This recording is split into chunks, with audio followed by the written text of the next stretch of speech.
Have you ever felt that amidst the collapse of the world around you, something inside you was still trying to remain standing, as if there was a sacred, small, silent space within your consciousness that did not give in, that did not scream, that simply observed? Maybe you were unable to access it fully, maybe it seemed distant, but it is there. And today, in this space of time that we have opened together, let us go to it. Let us go together to the center of the mind that does not collapse, that does not bow, that observes the chaos, but does not mix with it.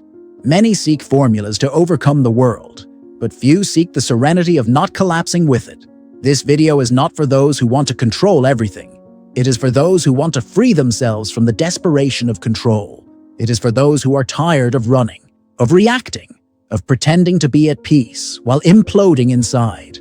It is for those who want to build a type of strength that does not appear on social media, that is not measured in productivity, that does not depend on the approval of others. A strength that is born from silence, that reveals itself in chaos, that resists without hardening, that feels without collapsing, that continues, even when everything seems to want it to stop. Imagine Napoleon Hill writing, "Think and grow rich," while the world around him was falling apart. Friends going bankrupt, families falling apart, fear in the eyes of those who didn't know if they would have bread the next day. There was no optimism in the streets. There was silence. There was fear. There was doubt. But he wrote. He persisted. He created. He didn't react like most people. And not because he was better, but because he had trained his mind for something greater. He had chosen to act. Even when everything around him seemed to say there was nothing left to be done. Chaos, Hill understood, is not the problem. The problem is what we do with it. The frequency we assume in the face of it. The vibration we allow to inhabit our body when everything screams of despair. Hill didn't ignore chaos. He didn't fight it. He transcended it. And that's not a spiritual metaphor. It's a vibrational choice. It's training. It's applied consciousness. It's emotional neuroplasticity. It's energetic reprogramming. And that's what we're going to talk about. But before we go any further, take a hard look at yourself. Maybe you've felt ashamed for not being able to maintain clarity in difficult times. Maybe you've blamed yourself for not being able to hold on. Maybe you've judged yourself for crying, for giving in, for despairing. But today, you will be welcomed. Because this pain is not weakness. It's just a request from your spirit to learn to act from a new place. It's not about resisting chaos. It's about learning to move within it, without colliding, without getting lost, without disappearing. Andrew Carnegie told Hill, "Crisis reveals who has trained the spirit, not just the mind." And that will be our starting point. We don't just want to strengthen the mind. We want to train the spirit, educate the energy, reorganize the vibration. Because it's not just about thinking positively, it's about learning to live in a state of coherence, even when life seems incoherent, being the steady point at the center of the storm, being the eye of the hurricane, silent, intact, creative. From here, we will explore a layered path. Each topic will be a portal, a key, a mirror. You will recognize yourself. You may be moved, you may be disturbed, but above all, you will realize that the untouchable mind is not cold. It is conscious. And that true strength is not the absence of pain. It is absolute presence in the face of it. Take a deep breath. Feel this moment. Let your body relax. What is about to begin now is not a video. It is a vibrational journey, and your spirit knows it. It has only been waiting for you to say, "Yes, I am ready." The mind that rises in the fire. Why Hill didn't break in the face of chaos.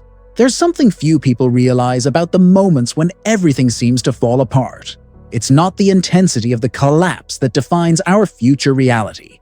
It's the frequency we choose to sustain, while everything around us falls apart. Chaos has no power in and of itself. It's neutral. It only reveals. It amplifies. It exposes what was already inside. Napoleon Hill understood this with almost disconcerting clarity. While thousands of people were sinking emotionally and financially during the Great Depression, he wrote. He wrote with discipline, with purpose, with presence. Not because he was oblivious to the collective suffering, but because he understood that the only safe place to build something real was inside the mind. You can watch the world collapse, but that doesn't mean you have to collapse with it. The mistake isn't in the fear knocking at the door. It's in letting it decide what comes into the house. Hill didn't pretend that everything was okay. He didn't isolate himself from the pain of others. He simply did not allow pain to rule his creation. Because he knew that the spirit, when trained, can go through fires without losing its essence. He did not just read about it, he lived it, and that made all the difference. Andrew Carnegie, Hill's silent mentor, said something that should echo in every moment of collapse we go through. Crisis reveals who has trained the spirit, not just the mind. Most people train only the mind. They study, they repeat phrases, they read books, but they do not train the spirit. And the spirit is not trained with words. It is trained in silence, in vibrational resistance, in the daily choice not to fall even when falling seems inevitable. You may be wondering why it is so hard to maintain clarity in difficult times, why your mind seems confused, your body tense, your faith fragile. The answer is not in your inability. It is in the fact that no one taught you how to remain whole in the face of the abyss. We learn to survive, but we do not learn to transcend. And Hill did not survive the Great Depression simply because he was lucky or connected. He survived because he refused to collapse from within. That is what interests us here. Not formulas, not shortcuts, but the state of mind that is built in the intimacy of dark days. The mind that does not become agitated at the first sign of threat. The heart that does not close at the first sign of pain. The conscience that does not negotiate with fear. This is Hill's invisible legacy. A legacy that is not only in his words, but in the energy with which he wrote them. An energy that said, without fanfare, even if everything burns outside, I can continue creating inside. You do not need to resist chaos. You just need to stop identifying with it. Because chaos is not you, it is just the backdrop. And you are the creator. And every creator needs, before anything else, to protect his or her inner state. Because that is where everything is born. Everything. What you feel at this moment may be pain, confusion, anguish. But behind this, there is an even greater desire. The desire to build a firm, lucid, creative mind, even when everything outside is in ruins. And this desire is sacred, because it is your spirit's call to the next level, a level where chaos is not avoided, but used as raw material for expansion, where collapse ceases to be a threat and becomes initiation. This is what we mean when we say, acting untouchable. It is not about not feeling. It is about not getting lost in what you feel. It is about continuing, even with shaky knees. It is about creating, even without guarantees. It is about staying, even when everything screams to give up. The mind that rises in the midst of the fire is the mind that has understood that fire does not burn what is true. It only reveals what was not yet firm enough to remain. And what remains is what transforms. The energy failure that almost no one notices. Survival vibration disguised as ambition. There is a silent movement that drains our energy without us noticing. An impulse that seems noble, productive, even spiritual, but that vibrates at the opposite frequency of what we want to create. It is the desire to solve everything, to understand everything, to fix every detail of life with urgency. But this urgency does not arise from consciousness. It arises from fear. And fear, when disguised as ambition, becomes a golden prison. You seem to move forward, but in reality, you are just spinning in circles within yourself. Napoleon Hill observed this closely. People who seemed determined, but were vibrating only for survival. Men and women who woke up every day with clear goals, but with their hearts in collapse. They acted, but did not create. They fought, but did not transform, because there was something missing, the energy of presence. The vibrational coherence between what you want and what you feel. And that is when everything starts to fail, even when it seems to be working. The obsession with doing everything quickly, with achieving immediate results, with eliminating discomfort as quickly as possible, creates a vibration of scarcity, a vibration of someone who believes that the present is an enemy to be defeated and not a field to be inhabited. And that is why so many manifestations do not materialize, because the quantum field does not respond to what you say you want. It responds to what your energy silently communicates. When everything becomes urgent, your mind does not create. It only reactivates. It goes into survival mode, and in this state you can even produce, but you will not flourish. You can even conquer, but you will not feel whole, because your vibration is telling the universe that you are at war. And when you vibrate war, even victory tastes tired. True creation is born from another place, from a frequency that is not chasing time, but that is aligned with the time of the spirit, the time that knows that there is a hidden rhythm in everything. That true manifestation is not accelerated by haste, but by clarity. And clarity is not achieved through anxiety. It is achieved through presence. Maybe you've felt this way. The feeling that you're doing everything right, but nothing is happening. That you're working, striving, trying to think positively, but your inner world is still turbulent. This is not failure. It's just a sign, a call, a reminder that maybe you're trying to manifest from the wrong frequency. Hill's path teaches us that it's not enough to wish.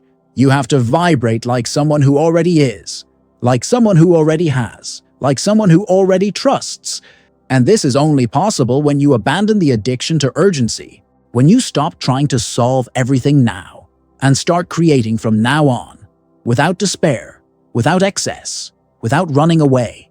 Vibrationally misaligned ambition is just fear in disguise, and fear in disguise creates incoherent realities, not because you don't deserve something better, but because your frequency doesn't yet support what you say you want.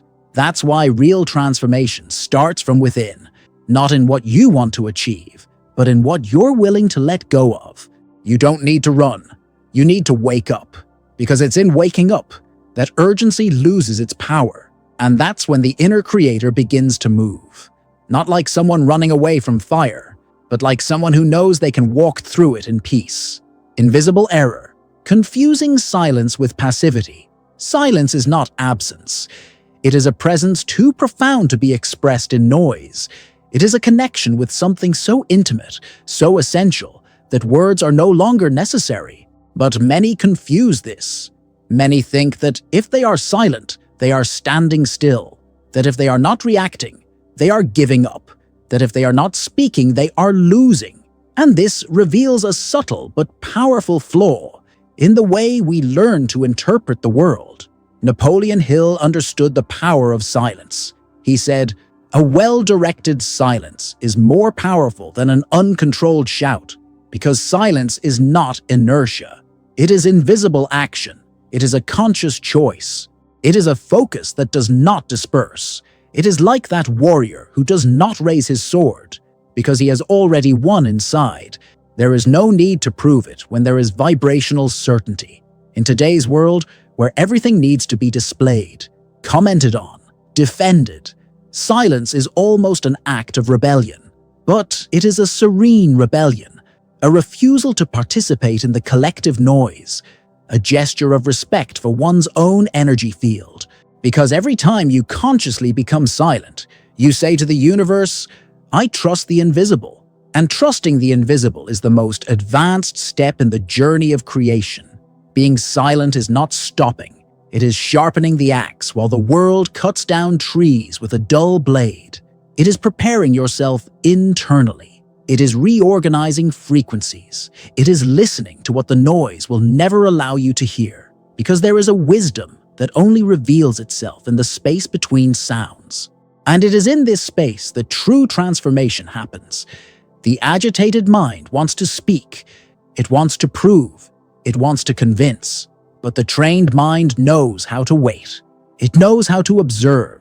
It knows how to choose the exact moment to act. Hill knew this. And so, while many screamed in despair during the crisis, he wrote in silence. He built in silence. He channeled in silence. And when his voice finally echoed throughout the world, it was not just any voice. It was the voice of someone who had become one with what he taught. You are not being weak when you choose silence. You are being strong enough not to get lost in the shouting. You are being wise enough to listen to what fear tries to silence. You are being creative enough to vibrate before speaking, before reacting, before explaining yourself, because those who live aligned with their own spirit do not need to convince anyone. True silence is not an escape. It is diving. It is internal alchemy. It is the pause that precedes true creation. Not because you stopped, but because finally you began to move inside. Why external chaos reveals internal chaos.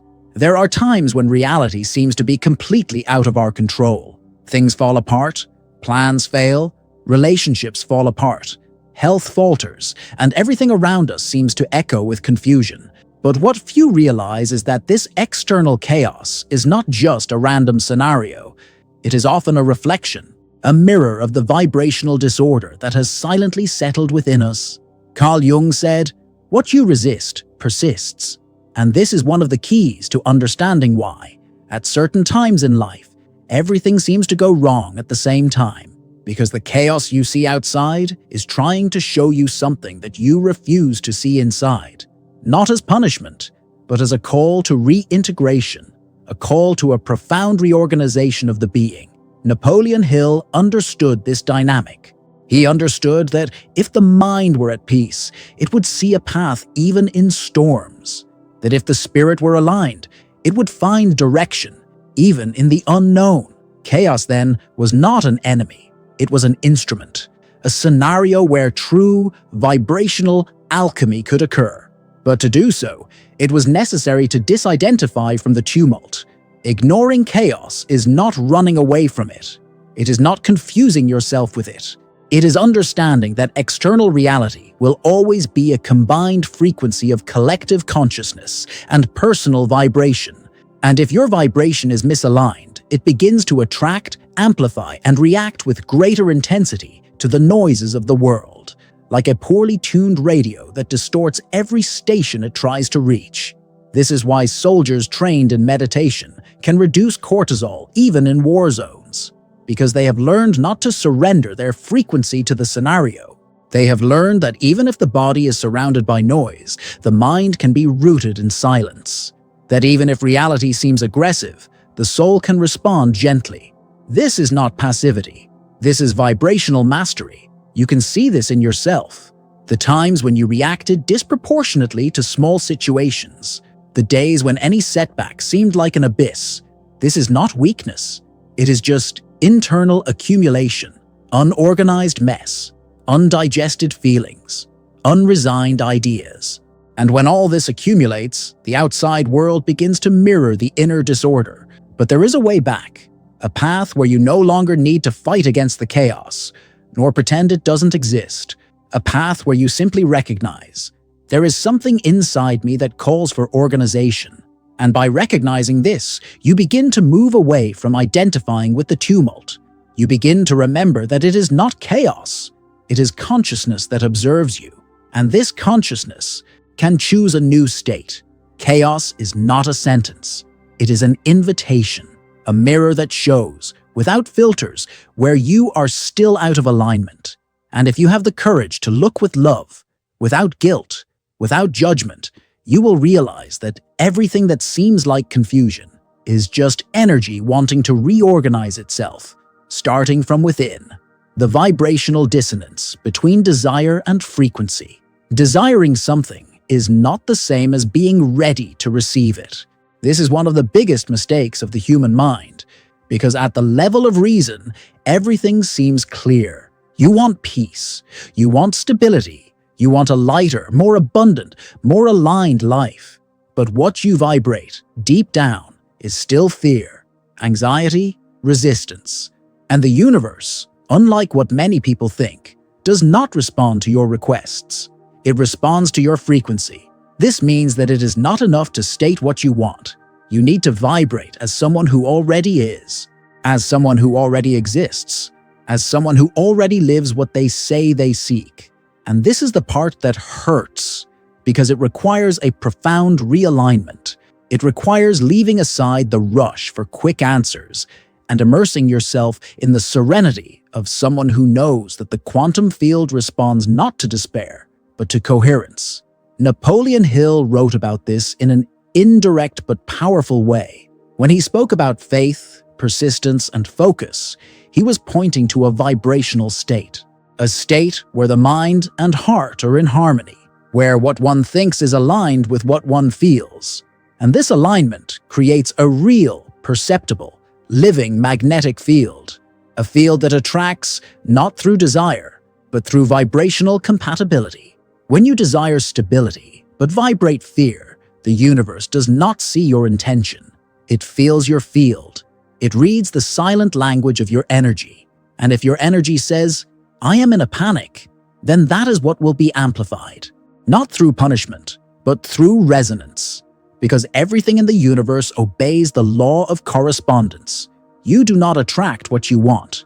You attract what is. That is why so many manifestations seem to fail.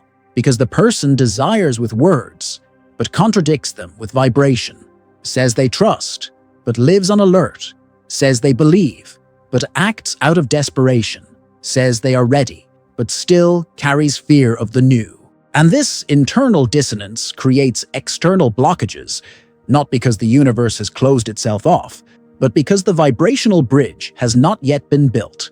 This bridge is built when you begin to observe your own energy with honesty, when you begin to realize that more important than wanting is sustaining the field of those who already have. And this is not pretending. It is not self-deception.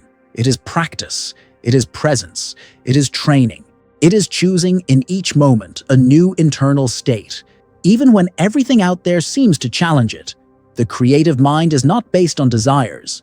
It is based on frequency. It understands that wanting is only the beginning, and that true power lies in vibrating as if it already is, as if it already is, as if it has already become that which it seeks. And this is not spiritual arrogance. It is energetic maturity. It is deep alignment with the field of creation. You can continue to wish, but if you want to transform, start observing what your energy is communicating, because the universe does not read your words. It feels your state, and it is this state that shapes your reality, always. The three axes of imperturbability. Technique. There is a force that does not shout, a presence that does not need to prove anything, a mind that does not react, but observes, that does not run away, but anchors itself, that does not need to control the world to remain at peace. This force is not born from theory, nor from the repetition of phrases. It is born from the constant practice of three invisible but absolutely real pillars: emotional energy, cognitive rooting, and non-reactive expectation. These are the three axes of imperturbability, and it is not a motivational concept. It is a trainable, vibrational state. The first axis, emotional energy, concerns what circulates within you even before any thought. It is the base vibration. It is the effective field that forms in silence and that guides your most subtle decisions. If you do not know what you are feeling, if you do not accept it, if you do not listen to what the emotion wants to show, it turns into noise, and this noise turns into reactivity. But when you recognize and direct this energy consciously, it transforms into silent power, into centering, into creative, non-reactive impulse. The second axis is cognitive rooting. The mind needs ground. It needs a center of gravity. Without it, it flies too much, disperses too much, gets shaken by any wind. Hill knew this. He mentally repeated his beliefs, his purposes, his vibrational decisions as if he were putting down roots, not to become inflexible, but to avoid being swept away. Cognitive rooting is what keeps you from being dominated by other people's opinions, by the news, by judgments, by temporary failures. It is the clarity of who I am that remains even when everything tells you that you are wrong. And the third axis, perhaps the most challenging, is non-reactive expectation. It is the state of someone who acts without anxiety for a response, of someone who plants without demanding the harvest the next day, of someone who moves without turning each step into a demand, This is the part that breaks the cycle of frustration, because while you act, waiting for signs, waiting for proof, waiting for immediate feedback, you are still vibrating in doubt. But when you act with vibrational neutrality, with conscious surrender, with trust in the invisible, then the field opens up. These three axes do not work separately. They intertwine. They complement each other. And when they are active at the same time, they create a state of real imperturbability. You continue to feel, continue to think, continue to hope. But none of this has the power to misalign you anymore, because there is a center within you that sustains everything. A trained, firm, aligned center. Napoleon Hill lived this state, not as a theory, but as a daily practice. He knew that the mind needed more than knowledge. It needed direction, breathing, meaning. And that is what these three axes offer: emotional direction, cognitive grounding, and vibrational freedom. Not to isolate oneself from the world, but to traverse it without losing what is most essential. Being imperturbable is not being insensitive. It is being so aware of your own internal state that no external force can completely dominate your vibration. It is acting firmly, waiting lightly, and feeling truthfully, without getting lost, without hiding, and above all, without letting chaos dictate who you are. Why dopamine sabotages your ability to maintain vibrational focus. We live in an era of constant stimuli. Everything around us is designed to capture our attention, activate the brain's reward system, and offer small doses of immediate relief. And behind this lies a natural, powerful, and often misunderstood substance: dopamine. It is essential for motivation, desire, and the anticipation of pleasure. But when used unregulated, it becomes a silent saboteur of vibrational focus. Napoleon Hill already intuited, long before neuroscience confirmed it, that the true creator does not live by quick reactions. He lives by continuous presence, by sustained state, by long-term vision. And this is exactly where unregulated dopamine becomes an obstacle, because it creates cycles of searching, of urgency, of needing signals. And the more you cling to these cycles, the harder it becomes to maintain the vibration coherent with the reality you want to create. When you need to feel results to continue, it is because you are still vibrating in doubt. You are still attached to external approval. You are still attached to the immediate reward system. And this makes spiritual creation unstable. It makes mental focus vulnerable. It makes the energy field noisy. Because every time you condition your faith to quick evidence, you interrupt the process of vibrational maturation. The mind addicted to dopamine wants signs all the time. It wants confirmations. It wants promises. But the trained mind knows how to wait. It knows how to sustain the state even without external evidence. It knows that true focus is not the one that is maintained only when everything is going well. It is the one that crosses the desert without losing sight of the promised land. Dopamine in itself is not the villain. It is a messenger, direction enhancer. But if it is fed only by artificial stimuli, it begins to demand more and more, to offer less and less. And the result is a collapse of the capacity for presence. You move, but do not sustain. You create, but abandon. You start, but doubt.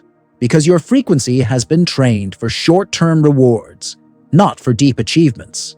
Hill built his teachings at a time when distractions were fewer, but even so, he knew that the mind needed consistency, that it needed to resist the temptation to abandon an idea just because it didn't bear immediate fruit. He knew that the value of a thought lies in the time it is held, and that the field of manifestation responds to the constancy of vibration, not to the intensity of desire. If you have difficulty maintaining spiritual focus, it's not because you don't have faith. It's because perhaps your dopamine is conditioned to immediate rewards. And deep creation requires another rhythm. It requires another kind of pleasure, the pleasure of persistence, the pleasure of coherence, the pleasure of seeing the invisible become matter, not because you pressed, but because you sustained. The mind that wins is not the fastest. It's the one that stays, the one that doesn't sabotage itself in the name of momentary relief, the one that prefers depth to noise, And this today is a silent form of revolution, a way of saying, I choose not to react. I choose to support. I choose to vibrate even without applause. And this, in itself, changes everything, because it changes you. Suspension bridge metaphor: how to cross chaos without falling. Imagine yourself standing on a suspension bridge, swaying between two extremes. On one side, what you are experiencing now, the noise, the uncertainties, the memories that still hurt. On the other, the life you know can exist, the peace you feel you deserve, the reality that your heart recognizes as possible, even when everything seems to say otherwise. This bridge represents the vibrational space between now and what is to come, and crossing it is not physical, it is energetic, it is emotional, it is spiritual.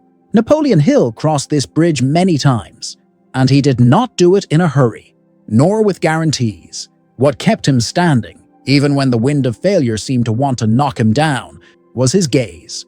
He did not fix his eyes on the abyss. He fixed his eyes on the final shore. He did not identify with the swaying of the bridge. He kept his focus on what was on the other side, and that made all the difference. You do not cross by looking down.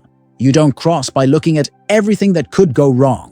You cross when you choose, repeatedly, to look at where you want to go. And more than that, when you start to feel, in your body, in your breathing, in your vibration, as if you were already there, because that's what keeps the magnetic field aligned. The ability to sustain the desired state even when everything around you tries to pull you back. But this crossing requires something that few are willing to offer: vibrational patience, trust without proof, clarity without visibility. It's like walking in the fog, trusting that the bridge continues even when you can't see the next step. And this trust isn't blind, it's trained. It comes from the daily choice of not reacting to fear, of not clinging to noise, of not giving in to haste. Hill practiced this by visualizing his goals as already accomplished, not as an escape, but as vibrational alignment. He understood that if the mind could sustain the final image with emotional clarity, the body would adapt. Reality would shape itself, because the quantum field doesn't respond to doubt. It responds to emotional certainty, and this certainty does not depend on logic. It depends on alignment. You may be in the middle of the bridge right now, feeling the wind of uncertainty, the sway of doubt. But if your gaze remains firm on the final shore, if your body vibrates with the frequency of what you want to achieve, if your spirit keeps walking, then you will not fall. Because what sustains you is not the ground beneath your feet. It is the vibrational state that you choose to maintain, even when the world seems to say that it will not work. The crossing has never been about speed. It has always been about coherence. It has always been about not getting lost in the middle, because the middle is the test. The middle is the place where many return, where many give up. But it is also the place where the true creator reveals himself, where the vibration is purified, where the spirit is strengthened, and where reality begins, subtly, to transform. Not because you have reached the other side, but because you have already begun to live as someone who is already there. The myth of forced discipline and the power of emotional coherence. For a long time, we were taught to believe that discipline was synonymous with rigidity, with continuous effort, with mental imposition, with forcing ourselves to do what our bodies and hearts were not yet ready to sustain. We were conditioned to repeat actions, hoping that, at some point, repetition would turn into transformation. But the truth is that soulless repetition is just another subtle form of spiritual sabotage. Napoleon Hill didn't talk about discipline as punishment. He talked about alignment, about vibrational clarity, about persistence with purpose, because he understood that the act of repetition, in and of itself, does not create. What creates is the coherence between what you do, what you feel, and what you believe. It is the harmony between external practice and internal state. Without this, all discipline becomes a prison, an attempt to tame life with control instead of leading it with awareness. There are many people who follow spiritual routines, who meditate, who affirm, who practice, but they do so with a closed heart, with a tense body, with a mind full of resistance. And then they get frustrated. They blame themselves.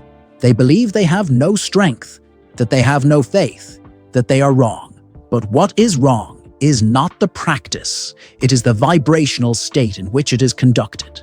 Vibrational practice without presence is the new self-deception. It is mechanical spirituality. It is doing for fear of not doing. It is acting in the hope of being rewarded. But the universe does not move out of obligation. It moves out of coherence. And coherence is not born of effort. It is born of emotional truth. When Hill wrote, he did not write under pressure. He wrote because he was completely in it, because each word was part of the vibration he wanted to sustain. He did not force himself. He surrendered himself. And this surrender was discipline, not an imposed discipline, but a living, organic, aligned discipline. Forced discipline over time generates resentment. It generates wear and tear. It generates disconnection. But emotional coherence generates flow. It generates clarity. It generates presence. And that is what keeps you going when motivation fails, when enthusiasm wavers, when external reality still does not reflect what you want to see. If what you do is not in harmony with what you feel, stop, breathe, start over. Not to abandon the practice, but to rediscover the reason, because it is the reason that sustains the vibration. It is the feeling that activates the field. It is the intention aligned with the heart that makes discipline a portal, not a burden. True strength is not in repeating out of fear. It is in repeating out of love, out of connection, out of choice. It is in waking up every day and saying, I realign myself, and then acting, not as someone who demands of themselves, but as someone who remembers what they are, what they want to be, and what they are already becoming. This is coherence. This is creation. This is vibrational discipline, the only one that truly transforms. Manifestation without foundation. Why pretending to be at peace slows down your evolution. There is a subtle but essential difference between keeping faith and pretending that everything is fine. And this difference, when ignored, blocks not only the manifestation of your deepest desires, but also the process of spiritual maturation itself. Many confuse spirituality with denial. They think that growing spiritually means smiling even when you are breaking inside, that it means repeating affirmations while your body begs for space to cry, that it means projecting peace while chaos silently accumulates in the unconscious. Napoleon Hill understood that the mind cannot build anything true on shaky ground. He knew that, in order to manifest powerfully, it was necessary to face emotional reality with lucidity, that unrecognized emotions become vibrational interference, that the unconscious is not defeated by pretty words, but transformed by authentic presence. That is why he never proposed running away from pain, but rather going through it with awareness, without giving in to collapse, but also without hiding behind spiritual masks. Repressed emotions are not nullified. They are amplified. They continue to operate beneath the surface, shaping your decisions, your vibrations, your encounters. Ignoring anger, sadness, and frustration does not transform them. It only represses them, and everything that is repressed turns into vibrational noise. And where there is noise, there is no clear manifestation, because the field responds clearly only to that which is truly vibrating. Pretending to be at peace is like painting a wall over mold. For a while it looks nice, but the smell, the humidity, the deterioration are still there, and eventually it all comes back to the surface. Real spirituality is not afraid of pain. It sits with it, it listens, it integrates, and from there it transforms, because only what is welcomed can be dissolved. Only what is accepted can be reorganized into another frequency. There is a point on the spiritual path where pretending no longer works. The soul can no longer tolerate dissonance. The body begins to signal. The energy field becomes congested. Manifestations stop. And it is not a punishment. It is an invitation to depth, to authenticity, to wholeness. It is not about dramatizing pain, but about recognizing that it has a function, that it is a call to reconnect with parts of yourself that have been forgotten. True creation is not born of appearance. It is born of coherence. It is born of an energy that, even in the process of healing, is in alignment with the truth of the present moment. This does not mean that you have to be ready. It just means that you have to be present, whole, willing to walk with what you feel instead of fighting against it. Napoleon Hill did not feign optimism. He trained his mind to stay focused, even in the face of fear. But he never denied the existence of fear. He observed it. He understood it. And then he chose another frequency. That is the difference. It is not about denying what hurts.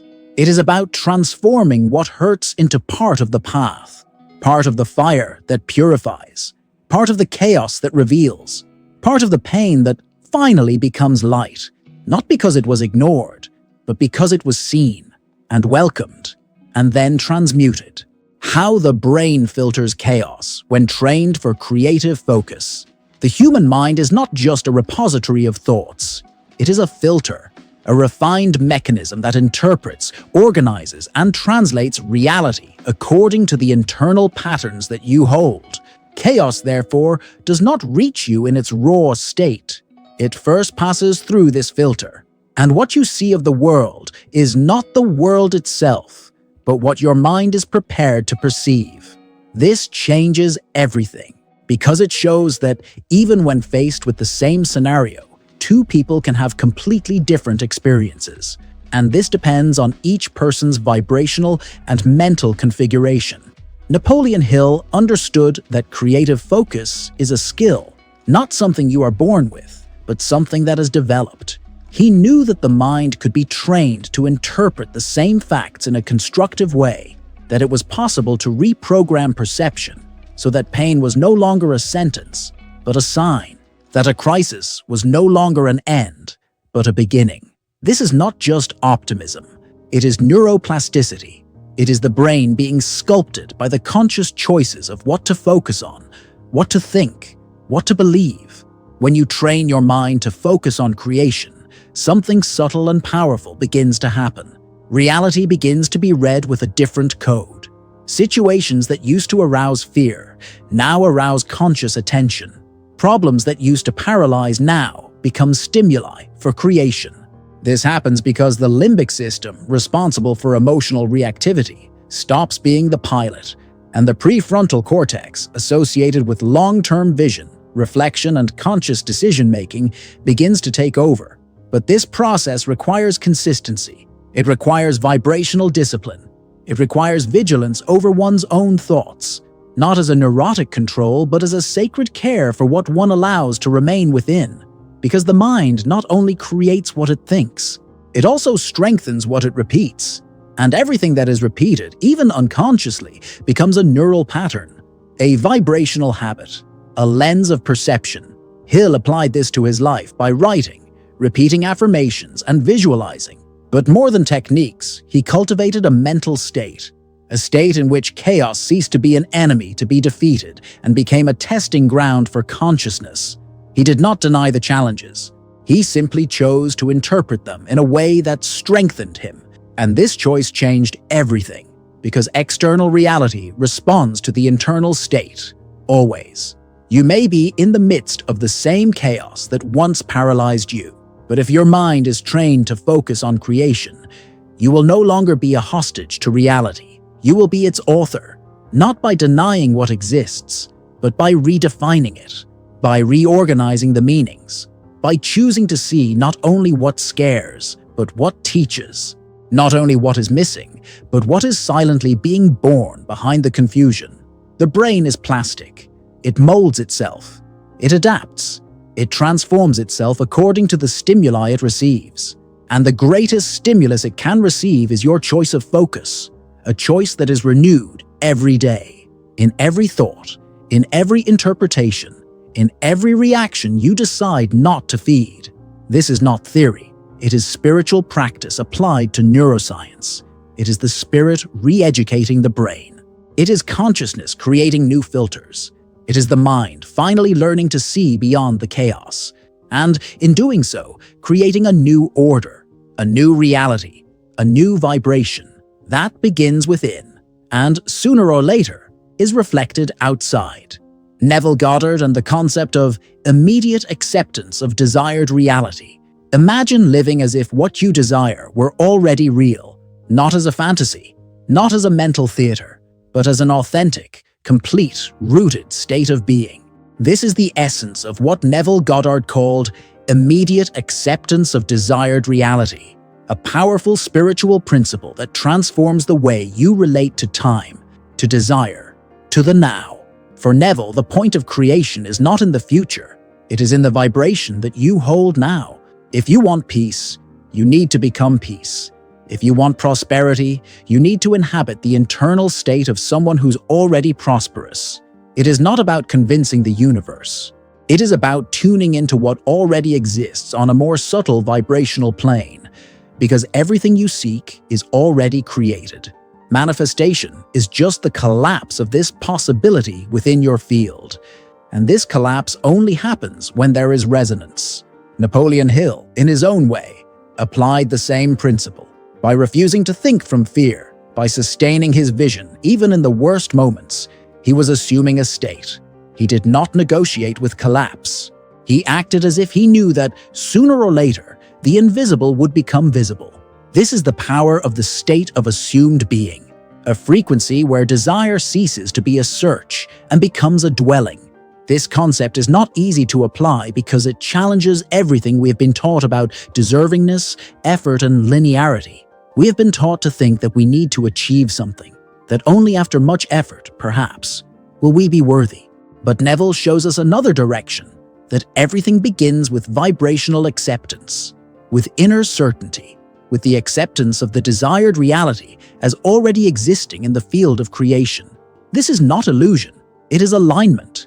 It is like tuning into a radio station. You do not create the music, you just listen to it when it is on the right frequency. In the same way, you do not need to create from scratch what you want. You just need to become compatible with it. And it starts with a vibrational choice, a silent decision. I accept now. I am now. I act now. When you act as who you already are, there is no more room for reactivity. There is no more room for constant doubt. There is firmness. There is clarity. There is movement guided by coherence, not fear. The mind stops looking for signs and starts generating signs. Reality stops being a testing ground and becomes a field of confirmation. This acceptance does not mean ignoring what hurts. It just means that you do not allow the pain to define your vibration, that you can acknowledge what is still in process without moving away from what is already true on the plane of being. Because what defines your life is not what is happening around you.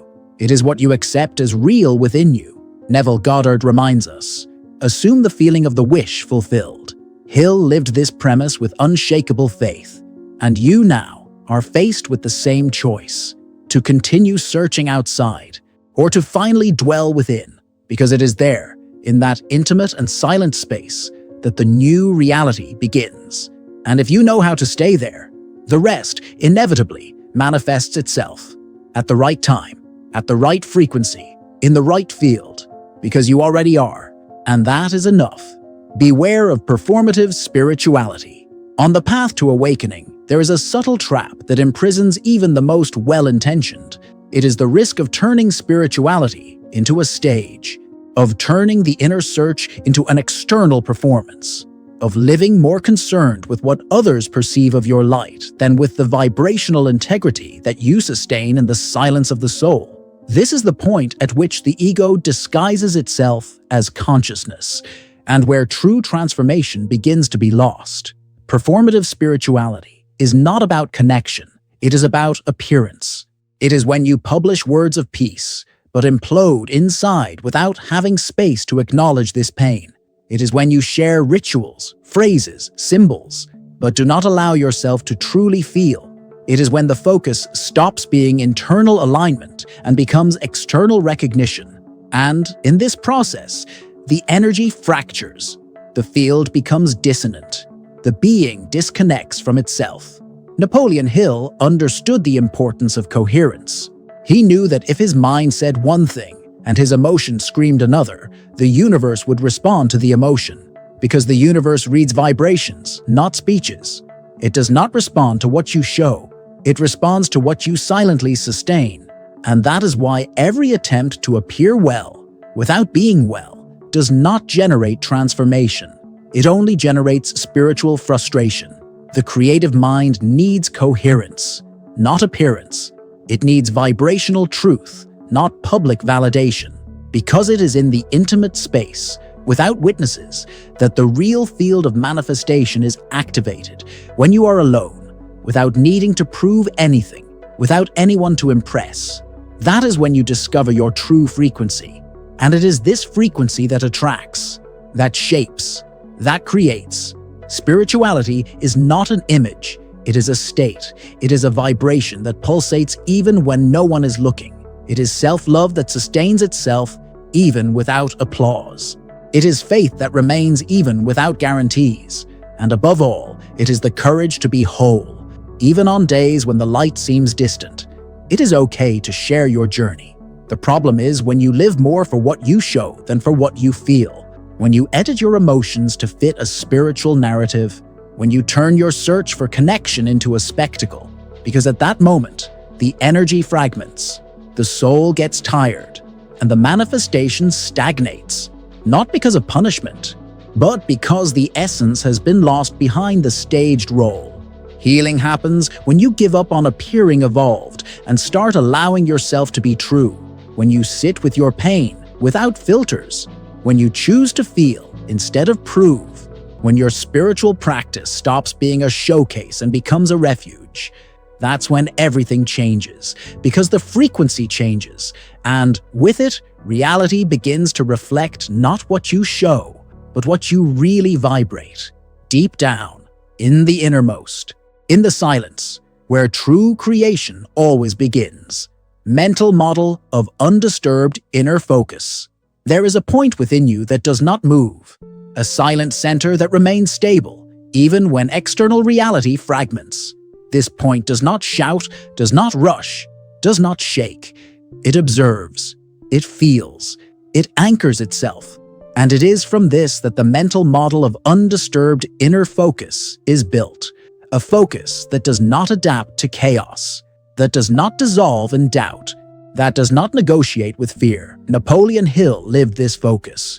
He cultivated it in the days when everything seemed to be falling apart. While the world sought answers outside, he turned inward, not as an escape, but as a vibrational strategy. He knew that if his gaze strayed to what was missing, he would weaken the field of creation. But if he remained focused on the center, on the purpose, the vision, the vibration, then nothing could truly stop him. And it was this internal state that sustained his work, even when the world said it had no value. The undisturbed inner focus is like a lens that does not change according to the environment. It adjusts perception without distorting the essence. It is the choice not to be affected by the instabilities of the environment, to keep your gaze fixed on what you cannot see but can feel, to cultivate a vibrational stability that does not depend on circumstances, but on awareness. To activate this inner lens, it is necessary to breathe with presence. Anchor yourself in the body. Recognize what you feel, but do not merge with it. It is necessary to create internal symbols, silent references that remind your being of the path back to the center. It can be a gesture, a word, a mantra, a sound, a space of silence. Anything that, when accessed, reconnects you to what really matters, to what remains. The undisturbed inner focus does not deny the external, but it does not bow to it either. It sees the chaos, but does not absorb it. It hears the fear, but does not carry it. It feels the pain, but does not become confused with it, because there is a space within that is bigger, deeper, calmer, and that space expands every time you choose to return to it. Hill was not a cold man. He was a centered man. He did not shield himself from emotions. He simply did not get lost in them, because he knew that focus is vibrational nourishment, that what you focus on grows, and what grows shapes. It shapes your thoughts, it shapes your emotions, It shapes your reality. To be unfazed is not to be indifferent. It is to be deeply present. So present that no external turbulence can tear you away from yourself. So present that even pain becomes part of the path, not a detour from it. So present that the now, with all that it brings, becomes sacred ground. And from that ground, everything can be recreated. Because the focus is firm, the vibration is clear, and the spirit rooted, as it should be, as it always has been, as deep down you know it can be, always. The paradox of waiting, why time tests you before giving you. There is a gap between desire and manifestation, an often uncomfortable space made up of silence, doubts, and repetitions. This gap is not a failure of the process. It is part of it. It is the vibrational field where faith is honed, the mind is re-educated, the heart is strengthened. But the impatient ego usually interprets this time as rejection, as if the universe were late, as if life were missing a step. Napoleon Hill understood in his own journey that this time of waiting is not punishment. It is proof of vibrational consistency. It is where the energy of "it has not happened yet" needs to be transmuted into "it is on its way," not as an empty statement, but as a certainty cultivated with consciousness. Hill wrote, believed, and sustained his vision for years before it was recognized. During this time, he did not reap external fruits, but he sowed intensely within himself. And this was the invisible harvest that made him unshakable. When, finally, recognition arrived, the untrained mind sees time as the enemy, but the awakened consciousness recognizes time as fertile ground that demands patience. Yes, but above all, it demands stable vibration, because time is also an energetic test. It silently asks, do you really want this, or are you just trying to escape from something? And its answer does not come from words. It comes from the frequency you maintain while you wait. The manifestation does not fail, but it only becomes matter when there is enough vibrational maturity to sustain it. And this maturity is born in time, not in chronological time, but in the time of the soul, the time when you stop vibrating in despair and start vibrating in trust, the time when you transform expectation into surrender, the time when you understand that what has not yet arrived is just waiting for your field to be ready. Time then stops being waiting and becomes polishing, a process of purging anxiety, of detachment from form, of alignment with essence. It is the space where the spirit learns to breathe with eternity, where haste loses its meaning, where life begins to happen in the now, even before it materializes. Because the now, when inhabited with consciousness, already carries the seed of what is to come. The universe does not respond to those who shout. It responds to those who sustain. And to sustain is to remain vibrating with clarity even when nothing outside confirms it. It is to act with presence even when the signs seem scarce. It is to continue walking as if one has already arrived, because one knows that time is not an obstacle, it is a path, it is a part, it is a bridge.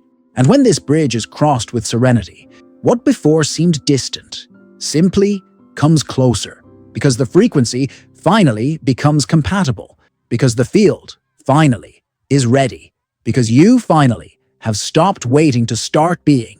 And that is the true miracle, true story, how a bankrupt businessman manifested a new life after 2 years of continuous chaos. For 2 years, he lost everything.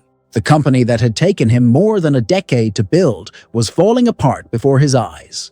His partners left, his clients disappeared, his debts began to grow like shadows that would not retreat, even in the light. But the greatest collapse was not financial, it was internal. Fear spread throughout his body, his pride shattered, his identity dissolved. And there, in that vacuum of meaning, he thought it was over. But it was not. Because chaos, as devastating as it may seem, never comes to destroy. It comes to reorganize. And that was exactly what began to happen when he decided to stop fighting life and began to listen to it. One day, without fanfare, he took out a notebook, and with what energy he had left, he wrote, "I accept that my reality is changing, and I choose to collaborate with this change." It was not a ritual. It wasn't a technique. It was a point of surrender, a gesture of reunion with the present. From that moment on, he began to apply somatic visualization. Inspired by the teachings of Hill and Goddard, he began to create internal images, but not just mental ones. He activated his body along with them. He felt, he breathed, he vibrated, not in a hurry, not as someone who wants to manipulate the universe, but as someone who wants to remember who he is, as someone who wants to return to inhabit the field of creation even before matter changes. For months, he maintained this practice. Even with demands coming, even with sleepless nights, even with his mind screaming nothing is changing, he continued. And little by little, something began to reorganize itself. Not outside, but inside. Anxiety gave way to presence. Despair gave way to clarity. Doubt was replaced by a silent certainty. I am becoming someone who creates, even in the midst of loss. A year later, he still hadn't recovered everything he had lost, but he was no longer the same. And because it was no longer the same, what came next was not a return to the old. It was a new creation, a simple but aligned idea, a different project, but vibrationally coherent. In 3 months, investors appeared. In 6, he was already generating stable income again.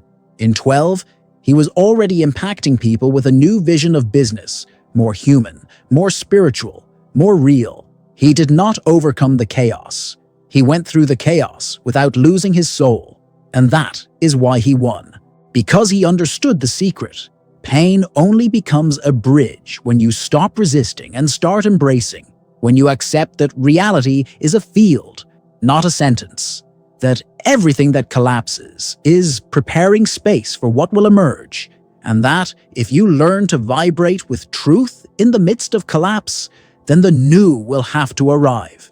Because you're already creating, even before you see it. Because the invisible has already bowed to your presence. And that changes everything. It always changes. Subtle signs that your frequency is out of alignment. Vibrational misalignment does not always present itself in major collapses. Sometimes, it comes in such silent forms that it almost goes unnoticed. A persistent tiredness, even after rest. A constant irritation in the face of simple situations. A sense of urgency that is not justified. Or even that impression that life is stuck, as if something invisible were blocking the flow. These are signs. Small, but clear. Indications that something inside is vibrating out of rhythm. Constant reactivity is the first of them. When everything starts to seem like a threat, when any disagreement seems personal, when the slightest setback generates internal storms, there is something screaming inside you. Not because you are weak, but because your energy is in a state of defense. And an energy that lives defending itself cannot create. It only survives. And survival is not the destiny of an awakened soul. It is just the sign that it is asking for reconnection. Another sign is the need for immediate proof, the urgency for results, for confirmations, for answers. It is the spirit saying, I want to trust, but the conditioned mind demanding control. When you cannot wait, it is not because you are impatient. It is because the internal field is still charged with distrust. And where there is distrust, there is a broken vibration. There is noise. There is a mismatch between intention and emotion. There is also resistance to the present, a constant discomfort with the now, as if the present moment were never enough, as if reality were always in your debt. This feeling, however subtle it may be, generates a vibration of rejection of life itself. And life, feeling rejected, begins to retreat, because everything you reject with energy moves away over time. And perhaps the most invisible of signs, the inability to contemplate, the mind that does not stop, the body that does not relax, the soul that does not find rest. When you lose the ability to simply be, without doing, without reacting, without seeking, then the vibration loses density, it fragments, and with it, reality begins to reflect this fragmentation. Napoleon Hill knew that vibrational clarity was a requirement, not a consequence. He did not wait for reality to change before changing his state. He adjusted his state first. because he understood that external signs were merely echoes of what was happening within. And if something outside was out of alignment, it was merely a reflection of something within that was asking for attention. Observing these signs is not a reason to feel guilty. It is an invitation to be present. It is life saying, there is something here that needs you, something that does not want to be fixed. It just wants to be felt, acknowledged, aligned. Because realignment does not begin with major external changes. It begins with small, internal choices, with the decision to no longer ignore the whispers of your field, and to, little by little, return to the center, where everything is reorganized, where everything, once again, begins to flow. The power of vibrationally neutral action. There is a type of action that is not born of haste or fear, an action that does not try to escape from what is, but moves as if it had already arrived where it needed to be. This is vibrationally neutral action, a state in which doing is not a reaction, nor an escape, nor a demand. It is an expression. It is a natural extension of being. It is the movement that emerges from an internal field so aligned that any gesture becomes creation and not compensation. Napoleon Hill operated from this neutrality. Even when everything seemed to be falling apart around him, his action was not driven by desperation. He wrote, planned, visualized, not as if he were asking the universe for help, but as if he was already in dialogue with it, as if he knew that what was not yet visible already existed in frequency, and therefore he acted without tension, without begging for a return, without emotional dependence on the results. Vibrational neutrality is not apathy. It is presence without turbulence. It is the clarity of someone who does not need to prove anything because they have already reconnected with their own value. It is the gesture of someone who does not move to correct the world, but to align themselves even more with their own center. It is the action that does not demand, that does not charge, that does not become distressed, because its root is in the being and not in absence. When you act only to escape from chaos, you continue to feed the chaos, because your vibration is still connected to fear, scarcity, the need for control. But when you act as someone who's already at peace, as someone who already trusts, as someone who already is, then the chaos no longer finds anything to hold on to. It dissolves, not because it has disappeared, but because you have stopped feeding it with your frequency. Vibrationally neutral action is the signature of the masters. It is that attitude that does not need to be grandiose, but that carries a vibration so coherent, so firm, so clear, that it transforms the environment effortlessly. It is the silence that heals. It is the word that touches. It is the simple gesture that echoes, because nothing there is in struggle. Everything is in presence. Everything is in a state of conscious creation. It is in this state that true manifestation happens, because there is no more resistance.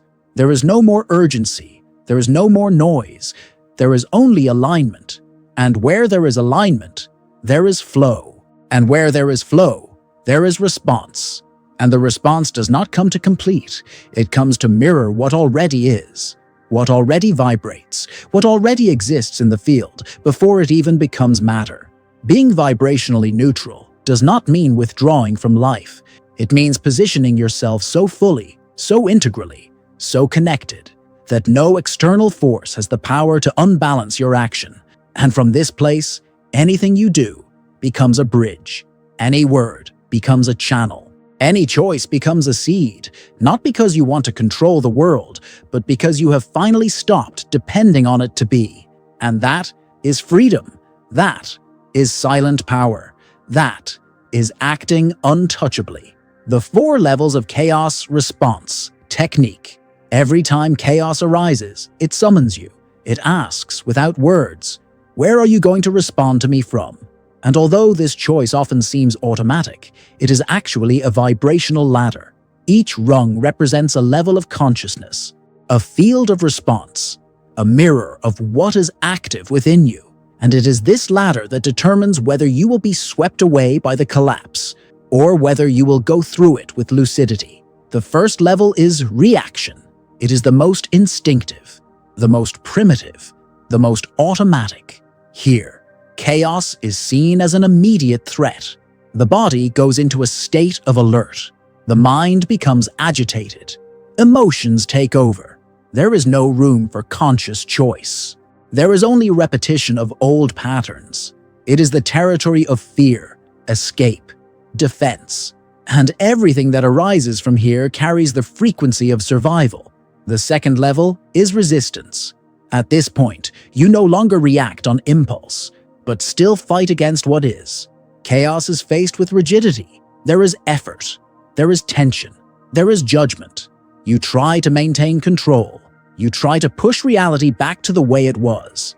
But in this movement, there is an energetic fracture. Because by resisting, you are still vibrating in opposition. And where there is opposition, there is friction. And where there is friction, the field does not flow. It gets stuck. The third level is reprogramming. Here, you begin to observe. You begin to realize that the external chaos is a reflection of an internal field. You begin to access new readings of reality. You begin to reorganize your beliefs. You listen to the signals with more presence. The energy begins to change. The frequency begins to rise. But there is still instability. There is still oscillation. Because reprogramming is a bridge, a process of transition between the old and the new state of being. And then, the fourth level, realignment, the point at which you not only think differently, but vibrate differently. Chaos arrives, and you no longer go to war with it. You observe, you breathe, you welcome it. And from a silent inner center, you act, not in response to fear, but in coherence with your essence, not to solve the world, but to remain whole, whole enough to generate a new field, a new vibration, a new possibility. Napoleon Hill lived through all these levels. He fell, he reacted, he resisted, but he kept climbing, one step at a time, until he reached the point where his mind was no longer shaped by events.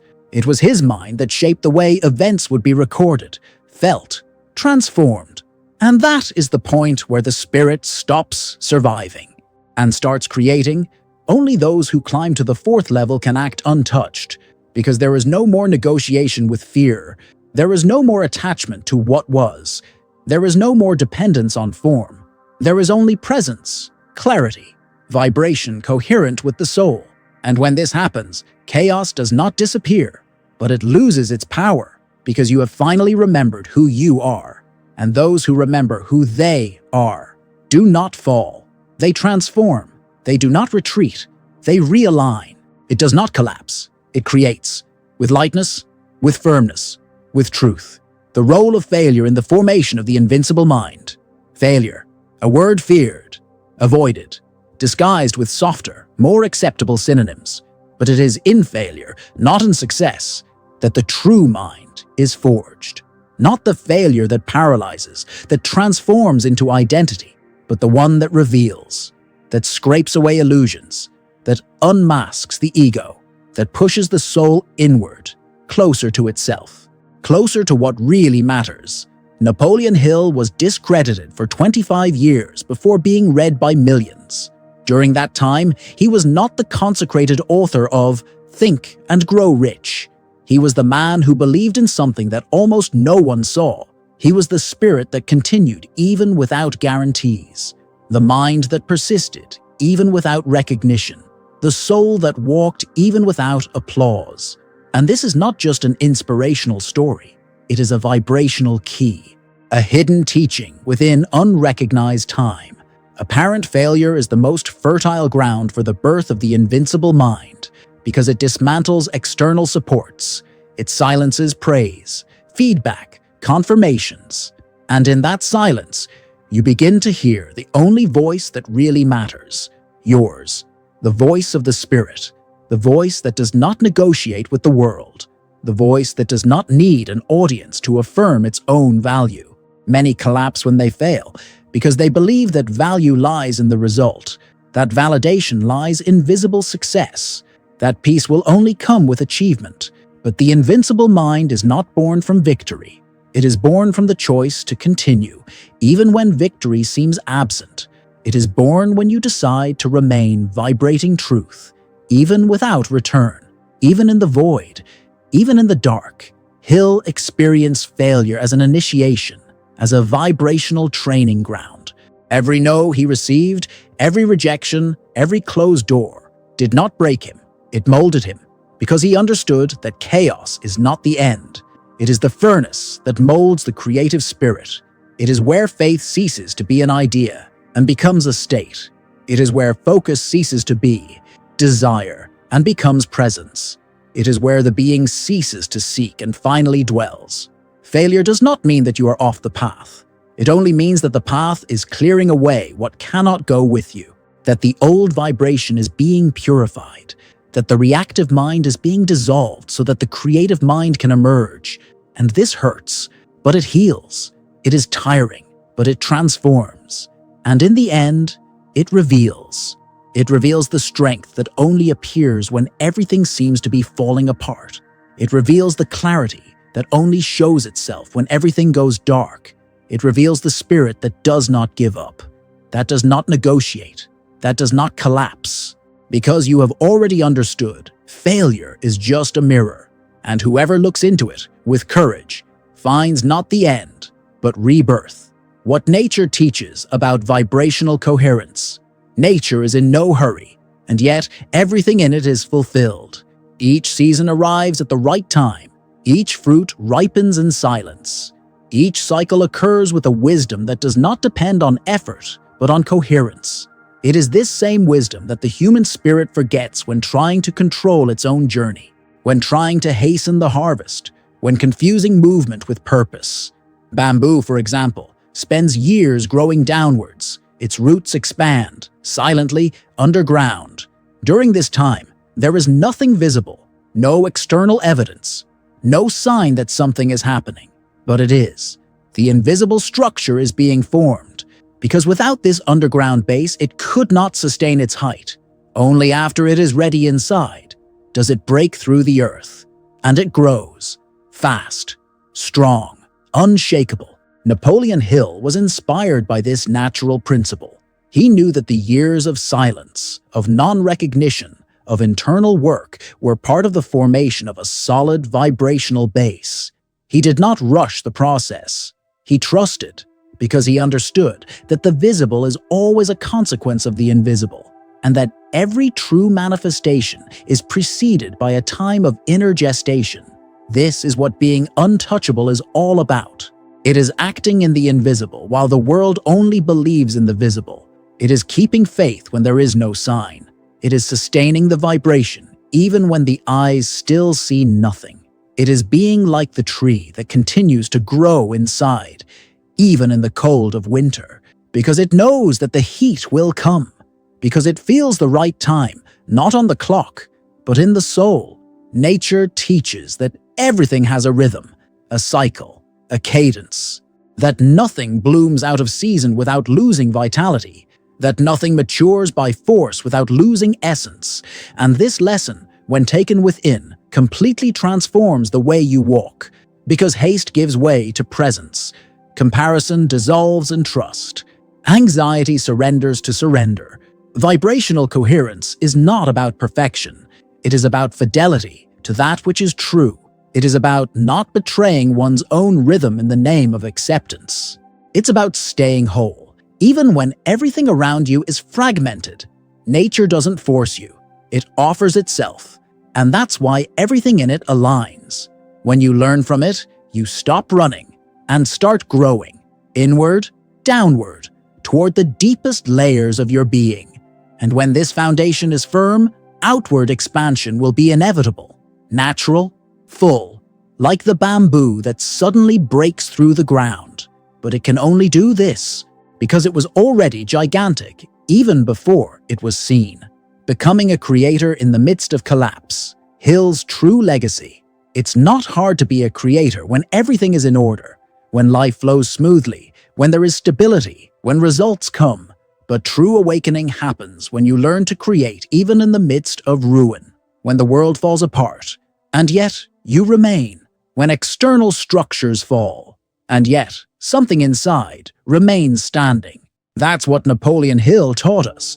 Not with pretty words, but with an embodied presence in his time. He didn't write for those who were already winning. He wrote for those who were struggling not to give up. His legacy is not about success. It's about the spirit that doesn't collapse. It's about the mind that chooses to keep creating, even when there is no longer any certainty. Because deep down, Hill didn't teach how to win. He taught how to think so as not to collapse. And that's a difference that changes everything. Because success can be a result, but lucidity in the midst of collapse is a state, an internal temple, a still point within the storm. The collapse then ceases to be an end and becomes a fertile field, a gateway, an invitation to expansion that does not depend on circumstances, because the spirit that learns to remain discovers that there is a force that does not bend, that does not fade, that does not disappear, because it does not come from the world. It comes from vibration. It comes from being. It comes from the silent alliance with something greater. William Walker Atkinson said, "The mind is like a magnet. It does not attract what it desires, but what corresponds to its vibrational nature." And that is what Hill embodied in his work. He aligned his nature with what he wanted to manifest. And reality, one day, aligned with him. But until then, he sustained the field. He protected the state. He did not negotiate with fear, because he knew that the invisible responds to vibrational persistence, not to emotional despair. The untouchable mind is not cold. It is clear.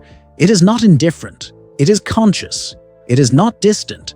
She is deeply connected, but with what really matters, with purpose, with vision, with the field where collapse does not touch, where chaos does not disorganize, where time does not delay, where the soul finally commands. Being untouchable is not being immune. It is being too rooted to be uprooted. It is being firm enough to walk through the fire without losing one's own truth. It is being light enough to adapt without losing one's center. It is being spiritual enough to remember that creation does not begin outside. It begins in the invisible, in silence, in vibration. And now, perhaps, this is your turning point. The moment when you stop fighting against chaos and begin to transmute it into a creative field. The moment when you stop waiting for a sign and become the sign. The moment when you decide, I act without collapsing. If this video spoke to your soul, write it down sincerely. Let the words spring from your center, because sometimes all the universe needs is one simple phrase. I am here, and I will continue. That is the beginning of every true transformation, and the end of every collapse that seemed bigger than you, but never was, because you have always been bigger than any chaos. Always have been. And now finally, you are beginning to remember.